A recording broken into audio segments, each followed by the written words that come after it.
Back and bigger than ever, it's the unofficial 40 from Soonerscoop.com.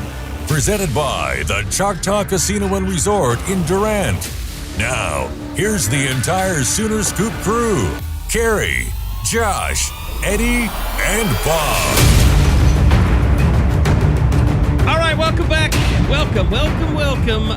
We apologize for not having a pod earlier this week. We had a couple guys out, and we had the spring game, and it was moved up to a Friday, and we had a lot of practice to cover, so we thought it would just get old by the time we could get it up. So we choose to do the post-game pod, which is, I know, what you guys always are interested in as much as anything. So here we are. It's kind of a mashup of the Eskridge Lexus post-game pod and the Choctaw Casino unofficial 40. But, guys, we got to see some football today. It was great. Eddie Radosevich is back from his initial trip to the Masters. It was the website did survive this week. Yeah, it's good to see. It's good to see. I had no doubts that everything was going to be okay, but I'm not going to lie.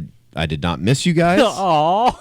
The Masters and Augusta National is pretty unbelievable. Everything you thought it would be? Everything I thought it was going to be. Surpassing expectations. It's the best sporting event. I honestly think the last 48 hours to 48 to 72 hours probably 2 or 3 of the best days of my life. Well, Eddie, I wasn't sure what your mindset was going to be. Were you so happy that you were there that you'd be okay coming back, or so pissed that you had to leave that you'd be surly? No, I was glad that I obviously I would have gone if I had badges or if I needed to, but I was glad to get back. I probably would have gone back into the pro shop and spent more money that how much did you I didn't spend? need to. It was less than $500. Oh, okay. But it was all right. Not more than. Well, that's only a few things, I would think. But they're all about being reasonably priced and stuff. Not in the pro shop. I mean, not in the gift shop. So you definitely didn't get like a coat or anything. We'll say I spent in between like $470 and $500. So okay. it was worth it. Picked up some things and made TV. Yeah. I knew that that camera was gonna follow Koepka, so I said I'm gonna go stand over there. Definitely, it was fun. Did he hit on any chicks while he was playing? No, he has a girlfriend, so she was, I think, standing there. That doesn't stop him. Not him. Not him. Brooks Koepka is an upstanding citizen, says Dustin Johnson. So the spring game tonight, Lincoln Riley, very happy after it was over because guess what? There were a lot of people there, and look, I'm a pretty good judge of how many people are in a stadium. Guessing numbers. That's my 20th spring game. They do take tickets, so I mean, it's possible that it was a little higher than it looked. But that was a stadium that was full. There was the north end zone couldn't be sat in because they're still redoing all the bleachers in that part. So it was roped off. You couldn't sit in one bowl of the stadium, but the rest of the stadium, except for the upper decks, I mean, it was pretty much person really to full, person. And they listed at 50,228, and I don't know how much of that was fudged. It was. I'll say this, and we put it out on Twitter during the game. I think a lot of people kind of came to this conclusion. It was probably one of the best spring games I've ever attended, and I think that it would be very ignorant if they went back to a Saturday afternoon game. Friday night, even I could live with a Saturday night. I think the night game, it's a unique experience, and I think that they for having to put that thing together as quickly as they did a pretty damn good job of it. Here's Lincoln Riley's opening statement after it was over. Okay, what a great night. I don't know that I've ever enjoyed a spring game as much as I just did that one right there. And the first thing I would like to say is just a huge thank you to our fans, to Sooner Nation. I don't know how many fan bases that you literally change a game day 3 days before, 2.5 days before, and then you have an atmosphere like we did tonight. I mean, absolutely phenomenal. Really, really proud of our fan base, the way they responded, proud of our administration, all the work that went into moving this game, our staff, our recruiting staff. There was just so much to do. I mean, we could probably write a book, honestly, on the last 72 hours. And they just did a great job. The fans were awesome. What a fun atmosphere. You could tell our team really fed off of it. They were excited to play. The thought there was a lot of good things in the game. Different players, different sides of the ball. Looks like we came out of it pretty healthy. Got a lot of work, different situations. So yeah, kind of like you would dream the night would go. So what a fun week and fun night. This may become an annual tradition. Who knows, the night spring games here. So we're certainly off to a good start with it. So again, thank you to all those people who made it happen, and what a special night. And look, I was really curious, Eddie. I know you're in Augusta, but just here locally, I don't know what it is. I mean, it's like some people. I think you get some people that want it to be a disaster. They're like, "Ha ha! Look what happened to OU." You get other people that are like, "Oh, the bitching to bitch crowd." There's going to be more like than you think there is, and I didn't know where. I thought 25,000. That's kind of what the number that stuck in my head. And kudos to all those people who are like, "No, it's going to be more than that." You're wrong. I was wrong. It was double that. But it's just like we get home and it's 11:30. We're doing this podcast, and I rush home. I cut up audio, and then I got to deal with an asshole on Twitter that's like, mad because OU had it's funny to me that people are mad. I think it's like other fans of other schools that are just kind of jealous, and then they're calling spring game. If you're bitching about spring game attendance, either way, either saying it's great or saying it's bad, either way, you have a very small penis. You have a very, very tiny dick. If that's what you're getting off to on a Friday night. It is a Friday night, isn't it? It's why would that be something that bothers people? Right, though? exactly. Why? I don't know what would go through somebody's mind when you put it out there that, what was it, 50,000, 228 or whatever, yes. 221. I just don't know what goes through someone's mind. Ugh. Well, did you see the A&M attendance? I'm not believing that. Did you see the A&M attendance? I did not. Yeah, they go check out Ben Baby's Twitter account. Shout out Ben Baby. He took a photo just before we're not starting. Great. Oof. Not great. And it looked like I do understand it a little bit in that, yes, there are a lot of people that live in Houston that it's hard to get to College Station, I imagine. Yeah. At whatever 7:30 or whatever time the kickoff is. Norman's no picnic for people from Oklahoma City. And it really wasn't today. It was weird. It was, it took me an hour 40 minutes to get to Norman from downtown. It was messed up. From downtown. It was messed up It takes me 20 minutes to get down here, and it took me almost 2 hours I came from Memorial in May, left at 2, and then I got home in 40 minutes or so. To it was Norman. right around 3 where people started tweeting. It is just jacked up. Yeah, it was really bad. You can't get anywhere. It was really bad. And then I made the fatal error of going down Sooner Road, which was, it was a nightmare. That everybody's Sooner figured that It was out. like trying to get out of Augusta. It was like trying to get off Washington. Because I did go to the Masters. I will say it is Friday, and you get that Tinker crowd that leaves early. Oh, it was awful. Yeah, it was Sooner wasn't working. Sunny Lane wasn't working. It was just a madhouse, no matter which way you went. Good job to the OU fans. And I will say, I didn't know how the Lee Bryce shit was going to go down either, but it was okay, I guess. I don't really know what. Very good live singer. I don't know what the. I don't know what the parameters are for it's for the country music, but again, it's not for the recruits. They were in the back. And as soon as Lee Bryce's set was over, they got that hip hop in the stadium really fast. Before Lee Bryce could even get off the field, hip hop was blaring. Give credit how fast they took down that stage. Yeah, it was nice that it was a smaller stage too, and there was only a handful of people wearing camo in the VIP crowd down there.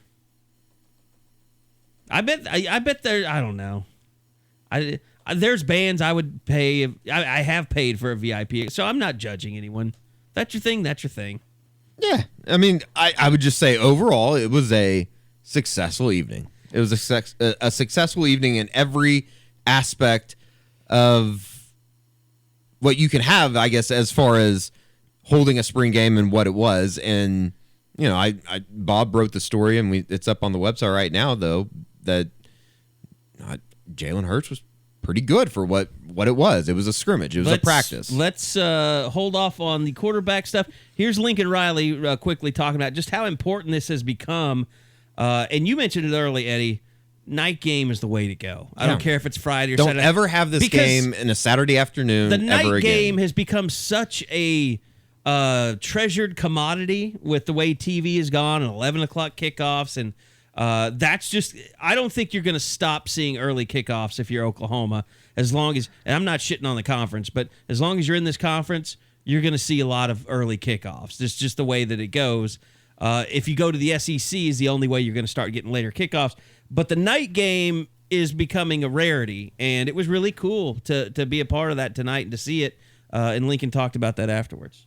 Our administration's really backed us, and it's been a large investment there, but it's worth it. And because what one great player, what one great student athlete on this sport, on this campus is worth to this university is more than probably what we invest as a whole. I mean, it's that big, and so we, it's taken a lot of work. It really has, and it's been. Everybody's had to do their part, and they have. The administration's done it, the staff's done it, and then I'm thankful we've got a fan base that's responded. They've understood that this is important, and they were here tonight. They were here last year, and listen, this thing's just going to get bigger and bigger. Eventually, we're going to pick a day where we have good weather, and then we're going to have 75,000 people in that thing. But it was pretty darn good tonight. And I'll credit Lincoln Riley. I'll credit Zach Heffley, the entire OU internal media department at OU. They worked really hard to let people know it was like Lincoln Riley came on your radio show. He came on our radio show to promote the fact that this game was on a Friday night.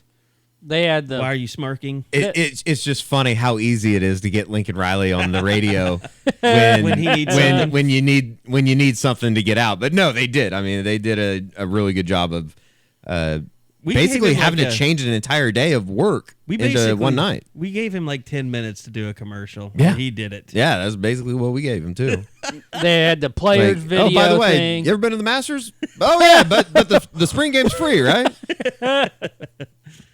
No, but I mean, everybody worked really hard to promote that thing. No, it was a very successful event, and the video with Kenneth Murray and all of and Greg Calcaterra, Humphrey, even Creed Humphrey was in it. Yeah, Neville Gallimore, You know what's funny Trey is Sermon. Most of those guys didn't play, but and all that stuff too is it's interesting that all that stuff is very simple.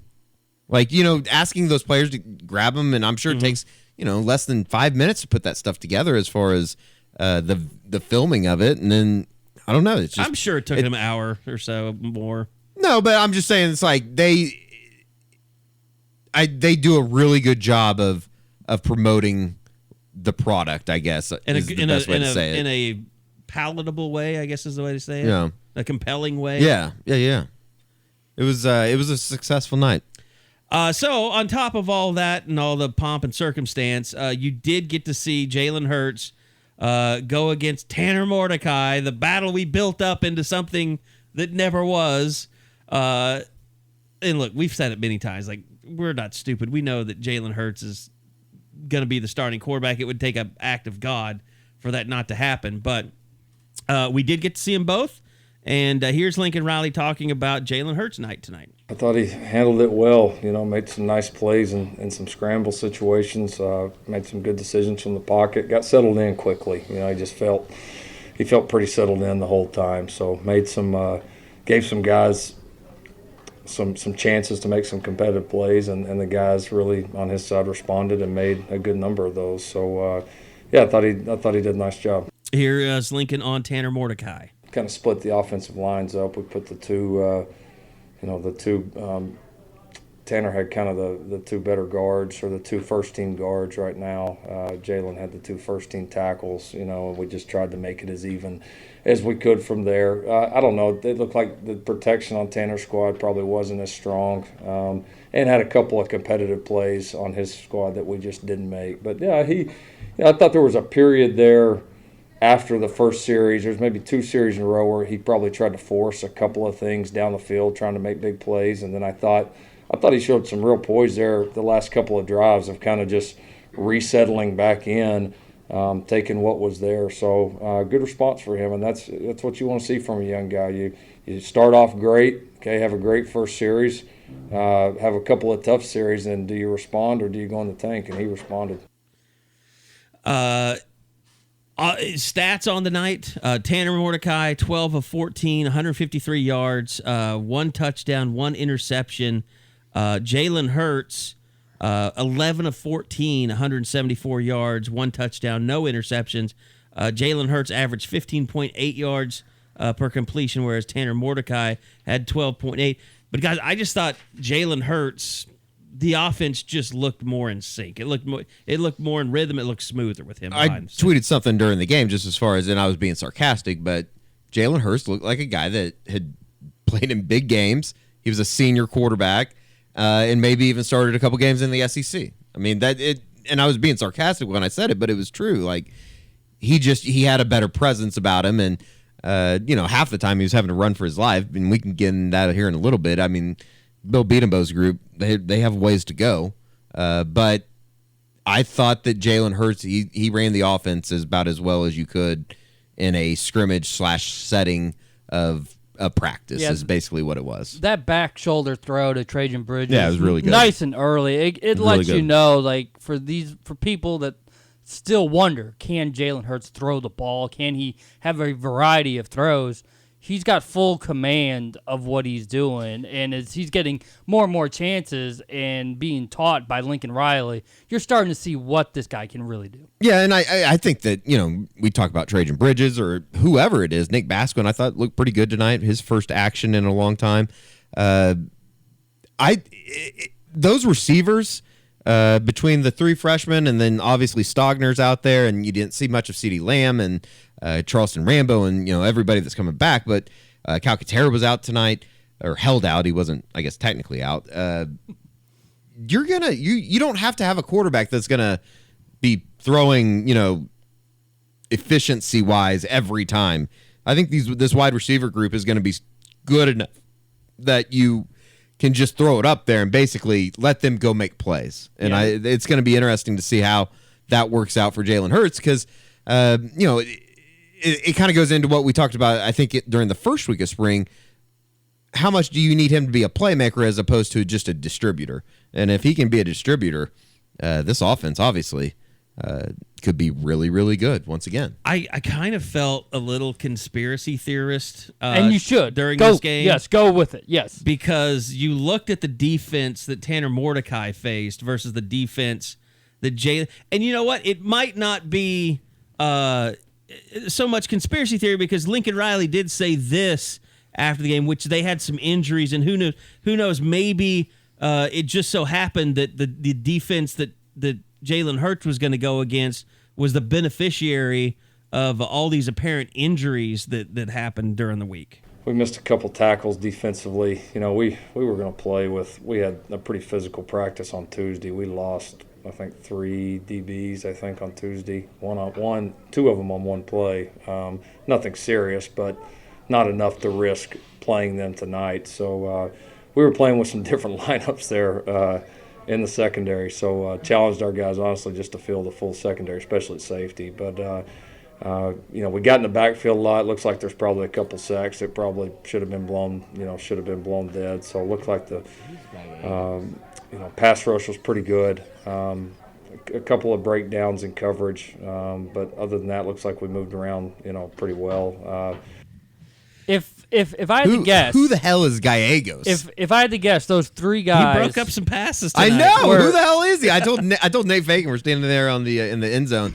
Those are going to be the best plays that kid ever makes on the field at Oklahoma. If you're looking at Tuesday, those 3 guys, that had to be Trey Norwood, Delarian Turner-Yell, but Patrick Fields. Here's the thing. Delarian Turner-Yell was on Jalen Hurts' team, so he wouldn't have been a defender against him.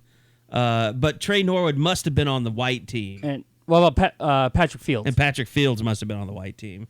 Yeah, and did he say that 2 of the guys got taken out on one play? On one play, yes. And, Jesus. I mean, that could have been... It's probably Trey Norwood and Patrick Fields. I was going to say that's Turner-Yell being the enforcer and hitting the wrong guy. Hitting his own guys. Turner-Yell took out both Patrick Fields and Trey Norwood. There was... I don't know. I mean, obviously but back to the point. Here's the thing. Here was who Jalen Hurts. This was the defense that he was going against. I mean, this shows kind of how messed up it was. He was going against the white defense, as you mentioned. Eric Gallegos. Who is he? He is a redshirt freshman from Frisco, Texas. He is 5'9", 184 pounds.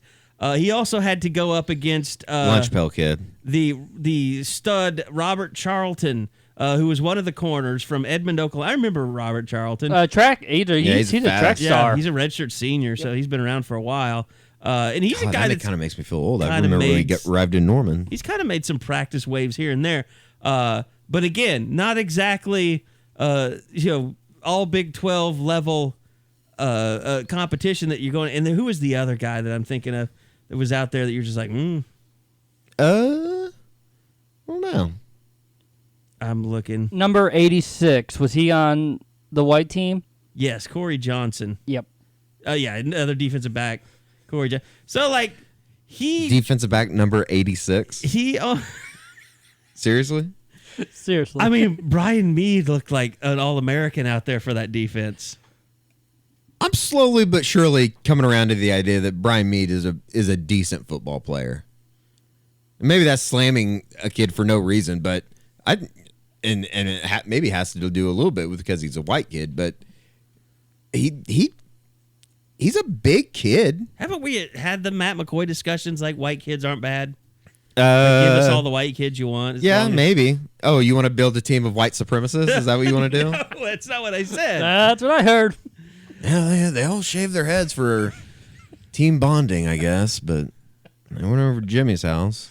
But no, Patrick Fields was going to be on the white team, so that was a blow. So it was fortunate that Jalen Hurts got to face the team that he faced. But just watching the game, it was very evident that he is very comfortable with his position with the team. Is that I think he's right way to say it? I think he's becoming more comfortable. Yeah, and maybe it's just because I notice it more, like the stuff that he does interacting with guys coming on and off the field and in team huddles and everything outside of taking the snap, I guess would be the best way to say it. Here's Jalen Hurts talking about kind of his first time out there tonight, really, as an Oklahoma quarterback for the world to see. I think it was fun to be out there.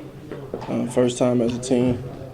Being out there in a public setting, a very game-like setting, competing, and definitely going out there without any coaches on the field. Think about all the new guys we have, and from young to old. I'm a new guy. I'm old, and I'm learning my way around. But I think overall, it was a good productive day for the team. So he doesn't fully have his feet underneath him. I think he's just like anybody that's in a new situation. He is, like you said, kind of feeling his way. But I think today was a really good, tonight was a really good first step for him. It was definitely a positive, just the way that he was able to carry himself, and then obviously just the way that he was able to deliver the ball. I mean, I thought he had some really nice throws in there. Obviously, the one that Bob brought up about the back shoulder trade and Bridges, I thought he threw a couple balls, or not even. Didn't he have one to Stogner? Yeah, down the sideline. That guy's going to be if he just even in a damn uniform, he looks out of place. He's so big. He is just a monster of a human. Like even with not just he in a uniform, but everybody else in their uniforms with him. Was it you or Josh, or maybe it was Bob? I can't remember. He does kind of have and I'm not trying to compare him to this guy, but when he adds the weight, he's gonna be he's gonna have a Gronk type presence. I think Gronk, he might be. See, I don't even have kids, but I know that joke. He might be because of baseball. Yeah. Sidebar, we need to stop letting people use that for walk-up music. That doesn't need to happen anymore. Was okay. It Elvis Andrews, wasn't it? That did it. Yeah, I think so. And he's still doing it. Yes, I believe so. Well, that's what you get with the Rangers. That's probably Emily's doing. Emily Jones. Yeah, maybe. I like Emily a lot. That's why I say I that. do too. Okay, so Hurts did talk a little bit also kind of about where he is tonight versus kind of where he was when he first got here. I have a standard, expectations for myself. Coach Riley's done a great job of, kind of showing me the way, the other guys the way, everybody the way of, how it's supposed to be. And, another unique part about this is you get a lot of guys that are able to watch Baker, Kyler, see them play, sitting out a year or whatever, where I'm just coming in and, don't necessarily have a guy in front of me to watch, so I'm watching a lot of film. And I'm learning from all the other guys in the room every opportunity I get to do so. So I think this is all, the individual efforts, the individual stuff comes when you're all about the team and, putting the team first, trying to make each other better, push each other. So, he kind of goes back into that, leadership process kind of shell from time to time. A little bit, yes. But you can see there's a comfort level that there wasn't there the first time and we more talked to him. personality tonight. Yeah. Even though he had, a 30-minute presser that first time around, I felt more personality tonight. Like, there's not been any personality so far out of him. But there was a moment tonight when he scored a touchdown. And he celebrated kind of like, it was an NBA-like celebration where he and his teammates went over and posed for a camera in the end zone, and he was asked about that tonight. Nah, my center, Clayton, it's different, I guess. My center, he asked me that same question. He said, when did you think of that? I said, well, I just thought about it, so let's go take a picture after we score. And we went and took one. Then I told him that, said, yeah, I ain't doing that over there at the other place, so at Alabama. It was something you didn't. So first of all, it was your idea to take the photo, and you decided it during the game. Yeah, it was a fun atmosphere. Yeah. Figured why not? I know my old coach, Coach Saban. He probably got a chewing for that one. So. By the way, Eddie Pretty has funny. a great GIF of that that's already surpassed 1,000 likes on Twitter. Really? I need to check this out. Yes. Yeah, it was right. It happened right. It happened right in front of right time, Eddie. right It's place, awesome. right time. It's You awesome. mean the pose? Yeah. Okay. Yes. It's a pretty funny clip about Saban, Yeah. and it's probably true. And then I had a kind of one of the more awkward follow-ups you could have after that. I didn't include in the podcast. We'll just let it go. It was funny. I thought you should have asked him. Well, is that why you couldn't beat out Tua? You should have jabbed back. He's so stone-faced. Like, I don't even know if he was, like, is that his way of joking around? Right. Like, We're still learning Yeah. about him. Yep, for sure. so, yeah, I didn't really know how to react. We'll probably get to know him over the next 11 times we get to talk to him before he leaves. He'll be the Monday luncheon guy, unless he has class or something. I'm not It'll convinced be- he's going to have to take class. It'll be interesting to see if he continues to, because I mean, to do that, No, I what think he he'll did warm up. to pose for a picture in the end zone, knowing like this is not something he talked about watching film of Baker. Like, you're playing for a coach that literally, I don't know if he knows this, he's playing for a coach that got emotional at a press conference because he had to suspend him, even though he knew he was going to suspend him for like 3 plays. After the Kansas thing. Yeah. Like, you can don't do know. anything you want here, Jalen. Yeah, I mean, Nobody's going to... they're definitely get mad not. at you. They definitely don't care about something like that, which I think is one of the reasons why Lincoln Riley's having so much success on the recruiting trail. I think he kind of. Well, let's face it, that would have been a 15-yard penalty. Oh, yeah. Oh, yeah. Oh yeah, And then it would have been a big deal. for sure. But I mean, they're just out having fun. It's a practice, so it's not that big of a deal. We really need to start working on getting them to resolve that for next year. Just What? sucking the fun out of college football. That's what the NCAA does. It didn't take long, though, for Bama fans to say, well, that's why you guys Basically, don't win stop national them. championships. Have Bama fans really said that? On Twitter, yes. And we'll see, that's why you guys don't win championships. Taking time off from fucking their sister. Jeez. I was getting all comfortable not being anywhere near the mark button, but there it is. Now, he was very cheerful in the post game. I can tell you that Tanner Mordecai was not. He had a rough He was night. not happy with his performance this evening. I mean, obviously I thought I could do a lot better than that. But I mean, I think the guys, like, all around got better and took a step forward tonight and watched the film and get better from it. Yeah. Well, I think he was 2 of 2 and then was 2 of 8. Yeah, that's right. He basically was running for his life for half the game. Had some poor throws as well. I mean, he had a rough night. he started getting better. Like that throw he had to Jaquaylin Crawford. He was a little late on it, but he still put something on it, got it into traffic, and that was a really nice reception. He did, he didn't have Theo Weiss and Trajan Bridges. I mean, those were the two best receivers. Well, Trajan Bridges was one of the best. Like CeeDee Lamb barely did anything. I almost wonder if he was banged up a little, or if they just I think they were just this isn't your night. You don't need to prove anything here. Like, we're saving you. We're not risking anything. I think that's where it went with CD.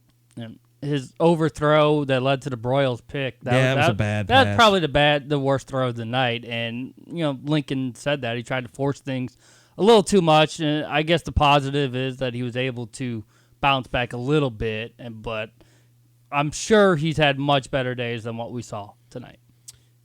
And now moving forward, you go into the summer, and Lincoln was asked about his timeline for the quarterback decision, and I think everybody's curious about that after what we saw tonight. And obviously, if spring practices have been indicative of that, what we saw tonight, you got to think there's maybe a chance that Jalen could get named starter before fall camp started. I don't know, but here's Lincoln on it. Not necessarily. I think the other two fell fairly close together as far as when we did it, but that was more of a result of they were close competitions, and we really never changed a rep from going 50-50 with those guys until that point. And so we'll get back here. We got one more practice here on Tuesday, and then we'll take a step back, look at the spring as a whole. This was one practice. It was one event. It's a little bit different. It's different schematically because it's pretty vanilla. It's different because of the atmosphere. There's, it's good to evaluate, but it's 1 of 15 too. So we'll go back. We'll look at it. We'll get going here in the summer into camp. But the second we feel like we have a guy, we'll do it, because it doesn't make sense to keep going on with the reps 50-50 if you get to a point where hey, it's we know who's going to be the starter. When we know and feel 100% confident in that decision, we'll do it. When that falls, I don't know. If it's close, then a lot of times you by a couple of weeks out the first game, then you feel like you got to name somebody. But if a guy separates, then we'll do it, and we'll go ahead and slant the reps at that point. So exhausting. Just name the guy. Just name Jalen Hurts the starter. Name him so Jalen can be at media day, so we don't have to tiptoe around that. God, that would be nice. I mean, Kyler didn't go to media day. Not fooling anybody. Baker only went once, I think. Well, it's even more laughable that he says it after what we just saw tonight. And it's one practice. You don't need to. Didn't Trevor Knight go to media everything day? Out of it? Didn't Trevor Knight go to media day and then he lost the starting quarterback job? That sounds correct, yes. Yep. We leave that off the BFJ resume. That's not part of the experience. Surprised BFJ wasn't hanging out at the Masters. He might have been. I haven't seen anything on Insta. You can't take your phones in there. Oh, that's true. That's right. I forgot about that. That's a great rule.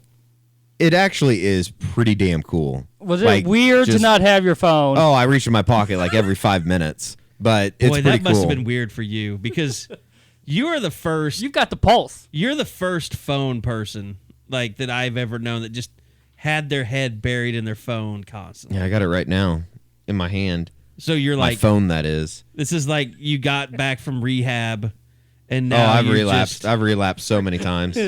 You're just. I was shaking there for a while. It is crazy though.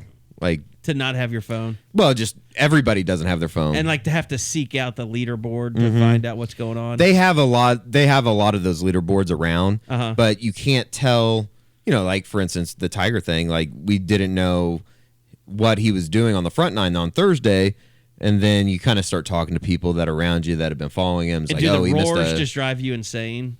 You can tell when something big has happened. You can tell. It's just okay, what happened? And then they'll put it up on the big leaderboards. It's an actual leaderboard that the best scores, and so you can see who, and they do it by hand, and it's right. As the thing's coming up, you can tell if it's green or red. It's pretty cool. But yeah, it was cool. And then we went into we actually got Berkman tickets on Wednesday, which is just incredible. And that's just like a club that has all the food and stuff. Yeah, it's off 5. it would be the nicest clubhouse in Oklahoma. It's open for 7 days a year. Wow. And everything's in it is free. They have replica greens in the back that you can sign up and go putt on. We didn't do it just because it was like an hour wait. But the R2 tickets to go in there, supposedly we're going for $20,000 for the week. Damn. There you go. It was pretty cool. We did not pay $20,000. I was getting ready to say. Okay, so we've talked a lot about the game that's gone on. Before we get to stock report, I want to hit on recruiting a little bit because obviously that's really what this is all about. And I know there's, how, I guess the easiest way to say this, Bob, is how did this game moving up to Friday affect the Sooners in recruiting? Not much, at least on the negative side of things. Well, all it really did is change the timeline of how visits go down, right? Instead of coming to You got Norman, a 48-hour rule. Yeah. No, instead of coming to Norman Friday evening and then chilling, relaxing, and getting ready for the game Saturday, a lot of them just came straight airport to Norman, and it's almost time for the game. There was, in fact, Shane Beamer even I saw that tweet, tweeted the photo. It was like, hey, I'm at airport. I'm picking up a kid at this moment. That's like around 4 to 4:30. If I would have known, I would have stayed at the airport. We could have got a one-on-one. I don't know who he was picking up, but I literally had just left when I saw that. But yeah, so we subtracted a couple names and maybe one, Muhammad Kaba, that actually felt like maybe OU was making some ground. So they might end up losing out on him because you're not sure he'll make it until it's way too late. He might already make his choice by the time the season comes.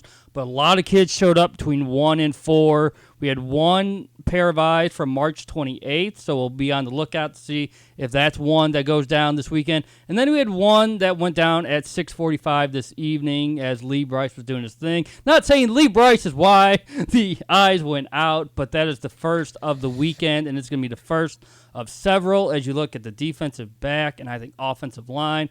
Two positions to really be watching, as I think this can be a great weekend for Alex Grinch and Roy Manning, who spent the last 3 months identifying the kind of guys they want in their secondary, and now they're about to go get them. Maybe those eyes were that Lincoln Riley was enjoying himself. Maybe that he had, Lee Bryce had finally admitted that he never played football at Clemson, and he's been lying this whole time. Have you seen this? Is that a thing? Oh, yeah. Yes. Oh, this is a real thing. Yes. Reddit is very upset that Lee Bryce has been considered a football player. Yes. And they've actually. Did he not play? There's no record of him ever playing. Oh, so he never got in a game. He was probably on the team. He was never on a roster. They can't even find his name on a roster. So, and the story that he's given. So he's like the George O'Leary of country music artists? Yes, and George O'Leary's name was actually brought up on Reddit in regards to this. That's interesting. Yeah, I didn't know that this was a thing. Google search. So this is I right go out up of your town alley. for a week and we have a deep dive. But there's a really good. It's a good explanation on Reddit because he says he was a long snapper, and then he got injured. And it may have been one place he said it was a shoulder. The other said he shattered his elbow. And then I will say he's a big guy. Yeah. Yep. He is a big guy. And then he said that they offered him a scholarship, but his arm was so bad that he decided to give up football.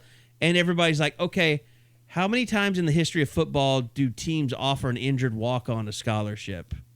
And then he turns it down. That's not a good look. Not a good look, it's a Bryce. Bad time. Not a good look, Lee. I got some more questions than answers now. I bet he says that. I bet he's a big NASA guy too. Man, Eddie, you could have grilled them had you known about this. I just didn't know that this was. Yeah, this was going around a couple of weeks ago, where this kind of I just saw it broke this week out for the first time. Like, I mean, I'd heard people kind of joke about it. But, I just started investigating it in the last couple of days. Very interesting. So, but recruiting-wise, I mean, you said, other than who's the first kid you mentioned that didn't come in? Brian Breesy. The Breesy kid. And Kaba. And Kaba. Anything else out there in terms of, I don't know. Well, let me ask you this. Biggest names that did come in to watch for? Well, it sounds like the ones that we all sort of believe will commit this weekend have made their way there. Dante Manning, the offensive lineman from the Houston area, Aki. We're not pronouncing his name. We don't know how to do it, so we're not going to do it. We're just refusing. We just don't. Josh is the only one that will. No, that will attempt. Yeah, well, yeah, because Josh even said I just call him Aki, so we're going with Aki. Jacoby Covington from Arizona. Yeah. I mean, you got Major Burns, you got Ryan Watts, and Ryan Watts announces that he's arrived in Norman by tweeting home with a question mark. I mean, that got fans fired up right from the get-go as someone to be on the watch for. I think you could see as many as 6 or 7 and maybe as low as like 3 or 4. And sort of what like Riley said tonight, if it doesn't happen this weekend, it's not a bad thing. You know, guys like Stacey Wilkins and Jaden Hazelwood, those guys come to mind as guys who were at the spring game last year and didn't commit that weekend, but of course ended up with the 2019 class. But I mean, this should be a really nice weekend because it seems like they've set it up that way. They could have got some of these kids to commit February and March, and it sounds like just save it all for this weekend. Let's make it a big deal. We got one now. It wouldn't surprise me to see 2 or 3 more go out tomorrow, especially now that the game is done. And it's kind of, don't you think it's kind of like an alternate plan they came up with a little bit too? Because it seemed like Lincoln sent out those eyeballs that you mentioned, like maybe hoping to build this like it was with Trajan Bridges and RJ Henderson, where they commit as they come in for their visit and then get other guys to try and pile on. But maybe now they just say maybe tomorrow is the day. Yeah, you don't want to overshadow the game. Yeah, you don't want to do that. So I do think, and the way he phrased his tweet, he said, "Let's get it started." Everyone knows this isn't a 1 or 2 person deal. There's going to be a whole weekend, and there's going to be a lot of spots. Wouldn't surprise me if there's maybe a 2021 kid too, or someone out of left field. We saw that last year with Jarian Jones, Jalen Knighton. So this should be definitely an exciting 48 hours and a real busy one for me and Josh. Josh, get back from Disney before Bob kills you. Okay, so were we going to bring up the arrest at Disney World? Was there an arrest? I didn't see it. Oh, maybe we weren't supposed to say anything. Josh got arrested, is what you're saying? Well, it was his children. Laney got arrested? Roughhousing? She went after Princess Belle. Belle's always been a whore.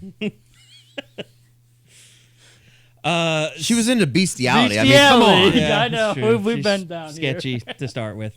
Okay, so defense today, it was a mishmash. It's kind of hard to really get a feel. You did see Neville Gallimore make some plays. Deshaun White made a really nice tackle. You made a couple nice plays today that I was pretty impressed with. That's not named Brian Meade? Yeah, true. Fact. I thought Jamal Morse had a pretty good day. Yeah. I kind of liked what he had, and I tweeted it during the game. It's time to bring back the sledgehammer. The sledge. You ready? I'm ready. I did think Buki played well in the minutes that he was out there, or the snaps that he was out there. I think it was a pretty limited amount, wasn't it? Okay, this is terrible. I guess I missed the fumble. It's because it was the end. We all went into the press room because we're like, the scrubs are playing. This is not why we're here. So I didn't see it either. Eddie? No?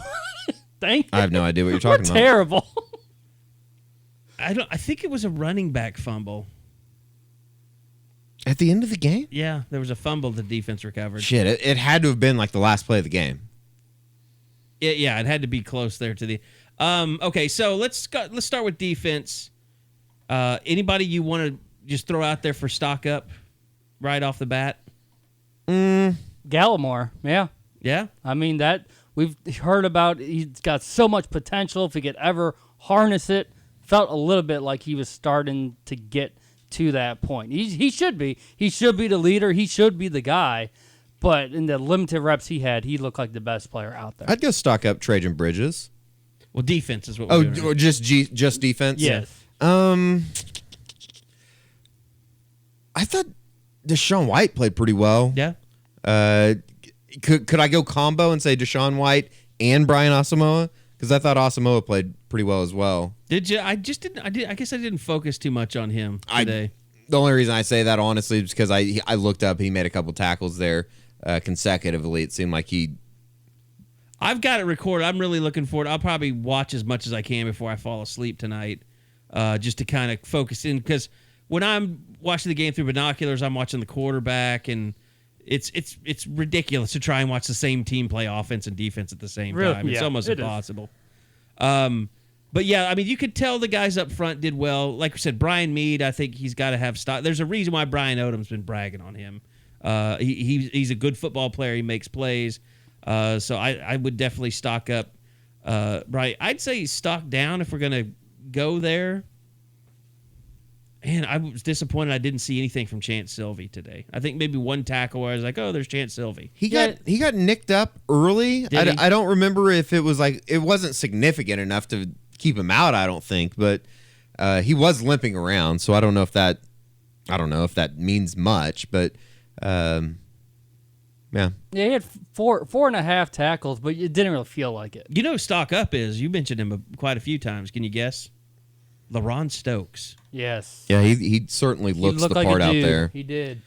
I thought LaRon Stokes, I thought Isaiah Thomas was back there a couple times. That's a name that I think going into 2019 is kind of in that middle section of it's either time to flip the switch or he'll end up just kind of being a career OU player that you don't really know much about. And if I had to pick like a corner, it'd probably be somebody like Robert Charlton. I mean, nobody really. I mean, I thought Edwards played Miguel pretty Edwards, well. You're right. Miguel Edwards made some plays. I thought Miguel Edwards played really well. And Parnell Motley knocked away one pass that injured him. That hurt him.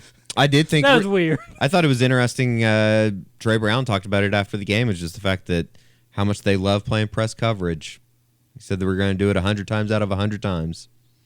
I don't think he's talked to Alex Grinch. Because Alex Grinch told us this week the only reason he's doing that is to piss him off and, basically take away any excuse that they have. And to get them prepared for any situation because they never. Yeah, he's like, look, we're not playing press coverage 100% of the time. Right. That'd be insane. Like, yeah, but he said I'm forcing them to do that right now because I want to stress them as much as I possibly can. Is it also somewhat of trying to change the culture just as far as you got to be physical with the guys? Well, it's you are responsible. Because you hear the speed D, but I think they want to be as physical as possible. I think it's more the way Alex Grinch explained it. It's more like I want to take away a safety net and take away their reason to have an excuse when they don't make the right play. I got you. Accountability has definitely been the focus. Okay, let's move to the offense side where it's going to be much easier for stock up, stock down.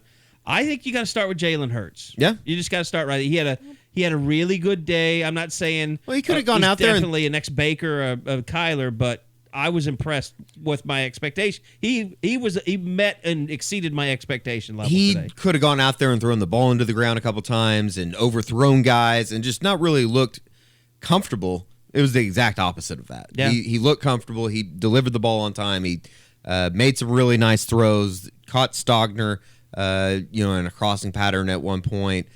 Threw the one on the sidelines that Stogner hauled in. He didn't get CeeDee Lamb on his team, and then CeeDee didn't play anyway, but he made Trajan Bridges look like a stud. Bridges did, too. Yeah. Bridges is going to be really good. The clear stock up would be Trajan Bridges. I know Eddie talked about it, too, but the back shoulder, the way he was able catch it and then make something happen, too. The screens on the outside. It just feels like he's the 5-star that people don't talk about, but will be the one that produces the most. That's what he does. He's that guy that we saw play Flower Mound. Like, yeah, he slashes, he cuts back against the grain. He's a physical guy. Like, he is a different body type, but man, he's every bit that Sterling Shepard was as a freshman. Here's a perfect example, Kerry. It's like, yeah, he was really good at wide receiver the night that we went and saw him, but probably the play of the night was him just taking the snap and being the best athlete on the field out of the 22. And he intercepted a pass in the end zone. And basically just outrunning and out-manipulating everybody on the field. And that for me, that play was one of those that was like, this guy's a lot better than anybody out here. And physically, you look at him. And that was in high school, but still. Other than CeeDee Lamb, he might came to be fruition tonight. CeeDee Lamb and Nick Basquin are the only two players. Well, Lee Morris, he's beastly. I mean, he's so much better than you think he is, and he was good today. He gets a stock up today. One-handed touchdown grab. But outside of those three guys, I think Trajan Bridges might be the most physically impressive looking receiver on that roster. Even more than Grant Calcaterra, who, I don't know, the post of the week on the board was, does he not lift or is he vegan? It might be vegan. He's California. You want to ask him that this week? Oh, we're not going to get players. We just out. get coaches. We get. I'll ask him I'll ask him during the fall ask Kel or in Gundy August if he is still skinny. Yeah, if he's still skinny. He's not that skinny though. He's not. He's just. Anyway, we'll have to do some summer investigation work when he has his shirt off. Was Adrian Ely the only guy that had? It's fine. Is Adrian Ely the only guy that had a penalty on the offensive line today? I'll be honest. I didn't even pay attention when penalties were called. How many penalties do they even have today? They only had a couple. I thought at times the second offensive line behind Mordecai gave him a lot of time. Like, maybe it was the defense they were going against. But they had some pretty good protection. At times it was terrible, but at other times they gave him a lot of protection. You guys ready to buy into Eric Swenson? Because he's starting to come into the media room more. That's a tough one for me to buy in. Is he going to really be the left tackle? Is he Derek Farniok Part 2? I think he's much better. Is this race? I don't know. It's I don't really know what I'm basing it off of, but I think he's probably a better football player than Farniok was. I just want to see him go against a really good pass rusher. There's still some major questions there. I don't know how quick he is. That's my thing. I don't know his lateral movement. But, Beat Bo's not putting somebody out there that he doesn't think can't get the job. Yeah, and it's clear it's better than Bray Walker and Simpson as he's moved them to guard. So that second tackle spot might be something. So are you saying stock up for Eric Swenson right now? I'll say stock up because I didn't think he'd ever factor into anything. I didn't either. And the fact that now he's a redshirt junior, and now, like I said, he's been brought into the interview room twice. That means Lincoln feels confident enough to let him do it. Well, he kind of has to, though. Everybody else is a child, and Creed Humphrey is hurt. Like, nobody else. Everybody else is a redshirt freshman or freshman. Yeah. By the way, I saw Michael Thompson pulling on a block today, and he demolished somebody. Did he? Yeah. Well, who was it? Who was it last week that we talked to? Was it? I think it was whatever offensive lineman we Ely. talked to. Oh, Ely. Adrian Ely that said that Yeah. he thought he was going to do really well. Maybe it was. I thought it was Neville. Ronnie Prince. No, you're right. I think it was Neville. Oh, it was Neville. Yeah, it was Neville. His yeah. defensive line talking about, Because I'd asked him, is he a traitor? And he was like, no, I'm really happy for him. So, yeah, outside of that, I don't know, Lee Morris, God, he's just a guy that you just keep forgetting about all the time. He's just going to continue making football plays. Never Such a even good crossed my football player. mind to request him throughout all of spring. There he is. He's scoring a 58-yard, one-handed touchdown grab. It's to just such start a weird spring game. dynamic because he and Calcaterra play the same position. They're both really good. It's almost like if Mark Andrews was here, yet there was someone else playing his position that was more productive than he was. Like, it doesn't make sense. It's so weird that we just kind of ignore. If we're going to go stock up with Bridges, kind of got to go stock up with Stogner too, don't you? Yeah. You know who I know that Bob is not going to like this? You might have to go stock up for Jeremiah Hall today. He looked a lot better than I. He's gotten big, man. Like, He's in a going good to be way. a different role. He's not Yeah. going to be your receiver, maybe. He's going to be more of a bruiser. You know who he kind of reminds me of? He reminds me a little bit of, and just the way he looks in a uniform, it reminds me a little bit of JD. Yeah, that's not a bad comparison. I wonder what JD would say about that. Would he accept that? He's longer, like, he's got like a higher waist than JD. Like, Yeah. he's got kind of like a high butter. He's Yeah. kind of like one of those guys. They kind of look the same though, as far as just the way that they present themselves, I guess. The physical traits that they have. Sure. The athletic traits that Right. they have are more similar. I get it. Yeah. Outside, Theo Weiss did have a touchdown catch Yeah, today. two. Two touchdown catch. two both from touchdowns. Schaefer, Schaefer. then, right? As Tanner Jason Schaefer. Kersey said, this Schaefer choice. The pride of Canada. The Schaefer choice. Hurts and Mordecai, that's risky. Go with the Schaefer choice. Oh, God. Kersey just got me to snort. Just idiots. So, yeah, anyway, let's just kind of... It is always fun watching Kennedy Brooks run the football team. Yeah, it is. And It's interesting. It's interesting because one of Deshaun White's best plays today was tackling Kennedy Brooks all by himself, and I was just like, I don't think people realize what just happened there. Like Kennedy Brooks does not get tackled by himself very often, and Deshaun White did it. And I don't know, I thought it started out really rough for Alex Grinch. I would say stock even for Alex Grinch after today. Oh, I mean, can we even? He doesn't have his guys. Do we even give a stock report? Well, that's what I'm saying. I mean, but here's where I was impressed, though. It looked like they weren't ever going to get a stop after the first 3 possessions or whatever. And that defense is so ragtag and split up. Like, he should be able to play whatever defense he wants right now, trying to put this thing together. But he had one team that had like 4 walk-ons playing, and they were able to finally start kind of putting it together and getting some stops. And they did show effort, I thought, all day. So I think in the end, we all know he's a perfectionist, and he's going to kind of, fret over all the things they didn't do. But I think he should be pretty happy overall that his defense kind of rallied a little bit today. It's a starting point. I mean, obviously, it's not what they wanted, and it's so hard to take away from it because it seems like the offense is always going to win in that type of situation. But given the fact that you just never know when a play is really actually over, if that makes sense. Yeah, because, I mean, you can only Because touch you can the never quarterback. tackle the guy. Yeah. Mm-hmm. And there were some sacks that probably could have been sacks that weren't called. Yeah, there was one that Gallimore had that they just let. Or at least you would have wrapped the guy up and just held him up or something. So We'll see what Grinch says, but I mean, this last week, he pretty much said he's not putting much stock at all into what happens tonight because he doesn't have a lot of his guys. And then he said the thing that we always talk about, some of the stars tonight might be guys that never see the field again. yeah, he's very honest. Very honest. If he's like he was, what day did we talk to him? Wednesday? Yes. I might just give him a hug after he's done. It's like, Alex, you need a hug. We haven't been talked to like this in so long. We talk about tattooing being number 129 for every player. I was worried that was going to go That's sideways. so badass. They need to do that. There's not a big leap from putting a tattoo on people and branding them. They need to start branding players. That'd be sweet. That would be extremely racist. Why? You don't brand people. You're almost taking it back to slavery. Michael Jordan had a brand. Yeah, an apparel brand. No one took a hot iron. Yes, he did. Well, that's why he wore the sleeves. But it was his fraternity, right? Yes. See, that's different. Same with Corey Brewer. Rodney Anderson has that.